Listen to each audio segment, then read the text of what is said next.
This is Chloe speaking. On today's topic, the Philippines finally made its phase of making the face mask voluntary, both indoor and outdoor places. We know that most parts of the globe, for as long as the COVID-19 cases will continue to go down, each government officials wanted to eliminate the face mask mandate, meaning it's their own choice whether they will continue to wear their mask or not. As of last week, the current president approved that the use of face mask is now voluntary. In case if you're comfortable with that new resolution, you can finally breathe through fresh air. The Malacanang released its Executive Order Number 7 that would allow the Filipino citizens have their own choice whether they wanted to wear it or not. Yup, that's for the indoor places. But it is still required to wear masks if you're on a public transportation or any medical or healthcare facilities, including hospitals.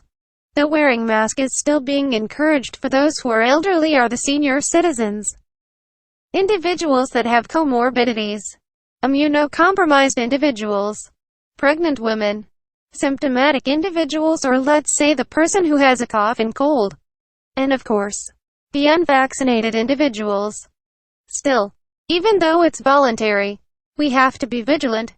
As always, with that new EO, our team finally made its go signal, as based on my observation that they can only take their mask off in case of interview or vlogging, and picture taking.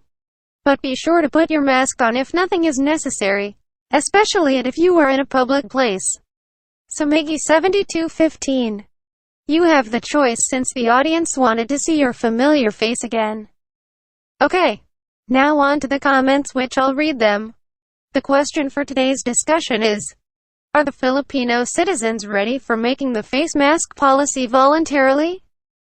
Okay, let's start with John Paulo. I'll still wear face mask, just to make sure COVID isn't gone yet. That's true, based on my observation regarding to that comment. Just to avoid surge and other new subvariants. From Spinner Plus or Miss Player Jake.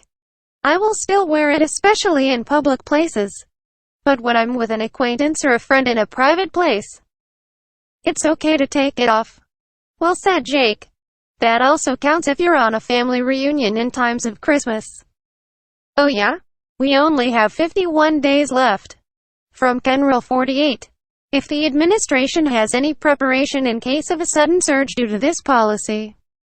But knowing this administration, the Department of Health Under Secretary, that he will be appointed without a background in health, I just can't say anything more. I totally got your opinion. But next time, the health secretary has to be in the image of a doctor or something related to medical industries. By the way, I couldn't say the exact thing, but the situation may change over time as the number of new cases may rise. In case of lack of compliance and continue to overuse, it's complacent. And that would be all for today's Chloe Speaks. And we regret to some people who lived somewhere in Mindanao, including most of them in Maguindanao, have lost their lives due to the severe tropical storm Paeng. But so far, people are all ready to reunite and help each other so that they will avoid this kind of a disastrous experience again. So stay safe, everyone. See you next week.